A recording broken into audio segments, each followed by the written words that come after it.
El día de hoy es lunes y ya sabe, como cada lunes tenemos nuestra sección de análisis político con el reconocido periodista Oscar Davis Martínez.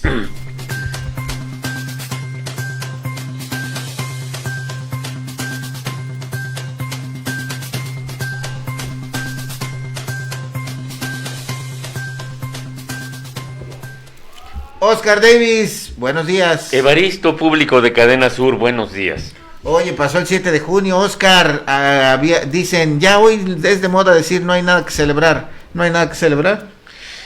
Pues ese siempre fue el día en realidad del aplauso al presidente, al gobernador en turno, entonces creo que ese no es un día para celebrar, pero pues mucha gente lo relaciona con el día del periodista. Y hay otras fechas, el 3 de mayo, creo, el 3 de enero. El 4 de enero. El 4 de enero por... ¿Es el día del periodista o fecha poco internacional? Reconocida? Sí, poca conocida. Hay otra, creo que... El 3 de mayo es el Día Internacional de la Libertad de Prensa. Y por ejemplo, muchos consideramos que un día podría ser el 30 de mayo, que es aniversario luctuoso de Manuel Buendía, cuando la fecha en que fue... Pero el 4 de enero está instituido a nivel de México, es a nivel nacional. Tiene razón. Entonces, pues fue fecha poco vista, y cada vez se festeja menos, efectivamente, ya ni siquiera hay los discursos, las reuniones, ya muy poco se da esa situación. Día de la Libertad de Expresión, hay que decir, Oscar, que es para toda la ciudadanía, ¿no? Pues sí, y pues mientras vemos el proceso de cambio en donde la gente confunde a los periodistas con quienes tienen un teléfono y transmiten sin las técnicas de información, de acopio de información necesarias y consideran que son periodistas. Ahora, un youtuber podría ser un periodista se puede convertir en youtuber, pero un youtuber, si no se prepara, si no tiene no tiene que ir propiamente a la escuela con libros, por lo menos no es una profesión que te exija cédula profesional, pero sí te exige, para cumplir con los rigores que se le reclaman al periodismo, de conocer los principios éticos, deontológicos, la técnica que se debe usar, también. Y la gente ya confunde a personas que no tienen absolutamente nada de esa técnica con periodistas, entonces hasta nos amuelan. Pues sí, ahí está el tema, 7 de junio, Día de la Libertad de Expresión. Creo que quienes nos dedicamos a esto, pues debemos avanzar y pugnar y seguir y evidenciar y decir y hablar de todo lo que pasa en nuestro país. Y precisamente eso hacemos en este espacio, Oscar. La semana pasada, ¡pum!, se cayó un puente colgante, muchas versiones, ya pasaron varios días, hay 4 funcionarios cesados. ¿Qué más se cayó aparte de los funcionarios del puente allá en Cuernavaca? Se cayó la popularidad del presidente, su imagen, del partido. ¿Qué puedes ver atrás de todo este suceso que nos decía un ciudadano justamente en su reflexión? Son cosas que generalmente caen en el olvido. Y esto está destinado a lo mismo, porque en realidad, aunque hubo una purga y algunos funcionarios fueron separados de su cargo, pero es obvio que la responsabilidad es mayor. El alcalde ha dicho que va a terminar de que se agoten las investigaciones técnicas para elegir cuidadosamente a quienes realmente tienen una responsabilidad en el incidente, pero pues empezó por llevarse a la directora de Protección Civil porque no hizo nada para evitar que una aglomeración se presentara en ese puente. Le salió muy barato, fíjate, porque alguien pudo haber perdido la vida y por fortuna eso no ocurrió. Aquí llama la atención que el alcalde, a pesar de que también resultó con golpes, y también su secretario que salió con una fractura, retomaron de inmediato su actividad, no se detuvo, y en otros tiempos hubiera sido como jugador de fútbol de Primera División de México, ¿no? De que con un golpecito y se retuercen, dan vueltas y se echan su incapacidad. Entre el carrito, se lo llevan al hospital y bueno. Tipo Neymar, ¿no? Pues hay otros más que también están en esa condición, pero regresando al tema, sí, efectivamente, una situación en la que afortunadamente no hubo pérdidas de vidas humanas por la altura que había, pero que es un tema para reflexionar, ¿no? Para revisar toda esta situación y desde luego tener un peritaje efectivo. Sí, fíjate que en esta situación había varios compañeros que trabajan, con los que trabajamos en la empresa donde laboro, en la Unión de Morelos, que estaban allí, pero como siempre acostumbran ir a la vanguardia, ya habían cruzado para tomar una foto diferente. Me refiero a Silvia Lozano y Agustín Espinosa, y no se cayeron, se salvaron porque siempre van adelante haciendo su trabajo. pero también estuvieron en riesgo. Mira, el presidente municipal constituyó su gabinete, sus funcionarios, con una situación de que lo presionaron a más no poder, y varios de esos funcionarios están involucrados de manera directa o indirecta en la grandiosa idea de hacer el recorrido por la barranca. Entonces pudo haber aprovechado para depurar a varios de esas personas, porque el PAN fue muy encimoso. Uriostegui probablemente ganó por ser Uriostegui y porque nadie quería al otro candidato, que era este señor, el diputado por Jojutla, que nunca vimos en Jojutla. Es correcto, ahorita nos acordamos, bueno, ya ni nos acordamos. No, Jorge Argüelles Victorero se llamó. Y entonces él pudo haber, el PAN le enjaretó un montón de gente, y hasta en alto nivel, de los cuales ojalá y aprovecha esta circunstancia para deshacerse, pero no, en términos políticos no cimbró tanto como debería. De hecho, probablemente fortaleció un poco la imagen de Uriostegui, porque te decía que a pesar del desastre que fue esa visita, él de inmediato recuperó la actividad. Fue un presidente presente, actuante, pero solamente a nivel individual él, no tanto la administración. Pero bueno, esos son puntos que seguramente sumarán, porque ya sabes tú que es uno de los que mencionan como aspirantes, o por lo menos que elegibles, a la candidatura del PAN para gobernador. Efectivamente, por eso yo te preguntaba si eso no había dañado su imagen pública. Recordemos que con esta nota pues fuimos tema nacional e internacional. A internacional no, probablemente no. Te decía, él lo contrarrestó, yo quizá de manera indirecta o sin saberlo, pero lo contrarrestó a través de su actividad que nunca cesó. Así es, pues vamos a esperar. Todavía falta una investigación de parte de la Fiscalía Anticorrupción.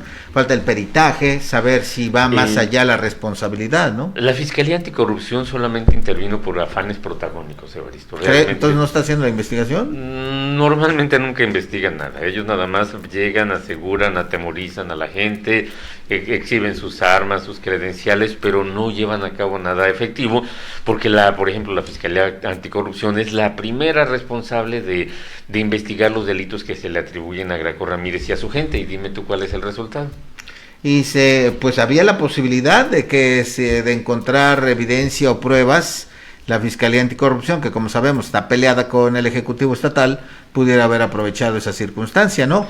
Pero ya se ha deslindado el gobierno del Estado de este tipo de su intervención en este parque. Sí, incluso ya se dijo que la remodelación, si se le puede llamar así, a la zona exactamente del puente colgante, costó 20,000 pesos y fue una aportación privada. O sea, la Fiscalía Anticorrupción no tiene allí en el entierro, es protagonismo nada más. Pues hay que esperar, porque a fuerza se tiene que hacer una investigación, ¿no? Por supuesto, y es lo que dicen, que va a ser una investigación técnica primero para deslindar, pero por lo pronto pues fue otro de los numerosos hechos bochornosos que la política en Morelos comete para denigrar más la imagen de esta pobre entidad. Es correcto. Por lo pronto, el director de infraestructura, Raimundo Nova Castro, el jefa de departamento de Barrancas y Áreas Naturales, Denia Brito, también el secretario de Desarrollo Sustentable, Pablo Aguilar, y la coordinadora de Protección Civil, Pablo Hernández, pues ya no están. No sabemos si de manera definitiva, de manera temporal, en tanto se realiza la investigación. Definitiva. Así es que vamos a ver si el gobierno de Cuernavaca hace una investigación seria. Por ahí escuchaba que ya pidieron el apoyo del Colegio de Ingenieros Civiles. Sí, desde el primer momento lo dijo, al segundo día, que serían los expertos del colegio a los que se les pedirá que hagan la evaluación. Pues vamos a estar atentos, al pendiente, como decía este ciudadano, para que no sea un caso más que se quede en el olvido. Y otro tema, Oscar, de esta semana fue que una diputada está pidiendo una auditoría al Congreso de Morelos, al mismísimo Congreso de Morelos, porque dice que hay falta de transparencia no se sabe dónde está el dinero que no se ha entregado a algunos diputados. Es la segunda vez que Erika Hernández Gordillo, la nieta de Elba Ester Gordillo, hace en ese sentido, dice a dónde va el dinero que no nos están pagando. Se refiere a los 8 diputados del llamado G8, entre los que está Paula Cruz, ella misma, Mirna Zavala, que dejaron de recibir sus percepciones, pero también fueron privados de personal.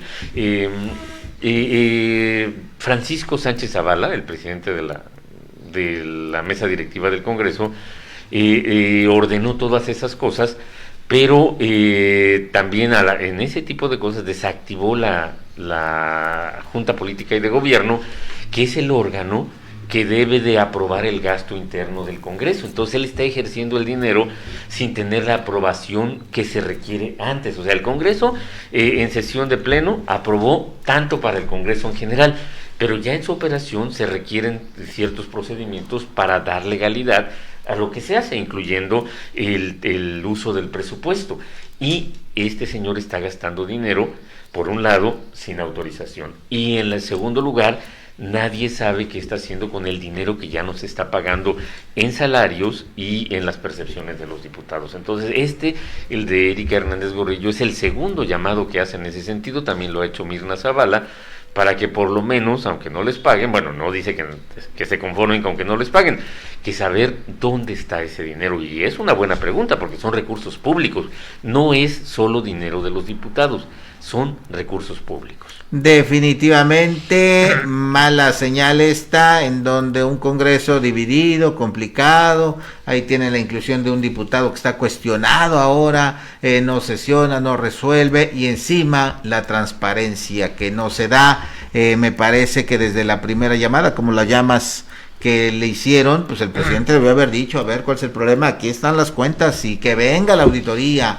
porque cada vez hay más dudas sobre el ejercicio de esta legislatura.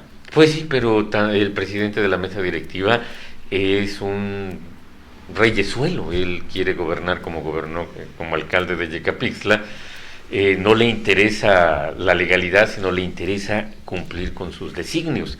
Y sus designios no son designios de interés público, sino son designios de capricho. Pudiera tener algún tipo de interés público, pero lo disimula muy bien. En realidad, todo lo que ha buscado ha sido para controlar los órganos que le interesa. Por ejemplo, busca el control de la entidad superior de auditoría, y aparentemente para modernizar, porque efectivamente la auditoría no sirve, o sirve para dos cosas, y dice que para modernizarla, pero en realidad es la entidad que aprueba el gasto que hicieron los alcaldes de su presupuesto, y él, Sánchez Zavala, viene de ser alcalde.